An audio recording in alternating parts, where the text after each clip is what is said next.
Roh yang sehat tidak terikat dosa, tidak diperhamba oleh keinginan-keinginan dunia. Kualitas hidup kita ditentukan kesehatan dalam. Yang kedua, roh yang sehat. Roh yang sehat itu roh yang seperti apa? Roh yang terhubung dengan Tuhan. 2 Korintus 3 ayat 17 berkata, sebab Tuhan adalah roh.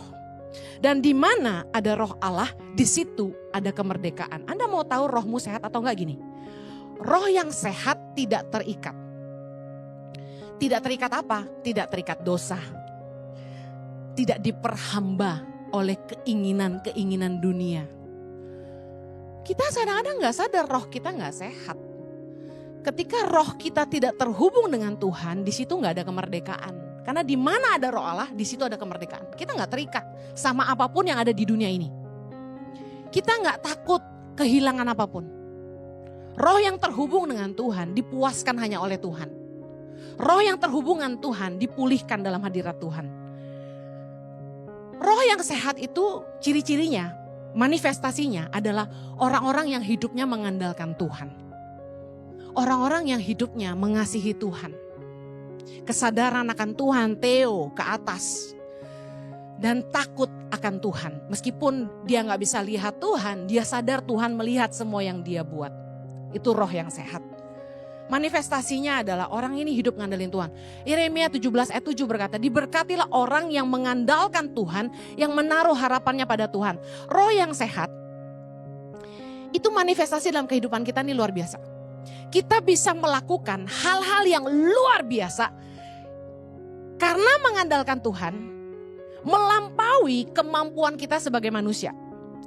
Orang yang hidupnya mengandalkan Tuhan pasti hidup dalam keajaiban Tuhan. Percaya katakan amin. Contoh, kalau dengan kerja keras, kita bisa menghasilkan uang katakan sejumlah A. Tapi dengan kuasa Tuhan, Anda bisa menikmati hidup Anda lebih dari apa yang Anda dapat. Itu keajaiban Tuhan. Saya sering kesaksian tentang bagaimana sebagai hamba Tuhan saya hidup ngandalin Tuhan. Hidup gak nipu-nipu orang, hidup gak manipulasi orang. Dan saya melihat perbuatan Tuhan yang ajaib. Contoh sederhana, bagaimana gereja ini bisa ada, ini keajaiban Tuhan. Amin. Gak ada di sini yang merasa pernah saya kirimin proposal bangun gereja kan? Semua keajaiban dan penyediaan Tuhan itu tersedia bagi orang-orang yang takut akan Tuhan. Ketika kita hidup terhubung dengan Tuhan, ada pintu-pintu mujizat yang terjadi dalam hidup kita. Yang percaya katakan amin. Hal-hal yang secara manusia, kemampuan manusia itu gak mungkin. Tapi kita selalu melihat penyediaan, mujizat, penyertaan Tuhan luar biasa dalam hidup kita. Apakah hari ini hidupmu terhubung dengan Tuhan? Karena kalau enggak, rohmu enggak sehat. Roh yang sehat, hidupnya dipimpin Tuhan. Orang yang terhubung selalu komunikasi dengan Tuhan itu bagus. Firman Tuhan berkata gini, Mazmur 25 ayat 12, siapakah orang yang takut akan Tuhan? Kepadanya Tuhan menunjukkan jalan yang harus dipilihnya. Luar biasa gak? Kadang-kadang kita bingung kan mau kanan, kiri, mau A atau B.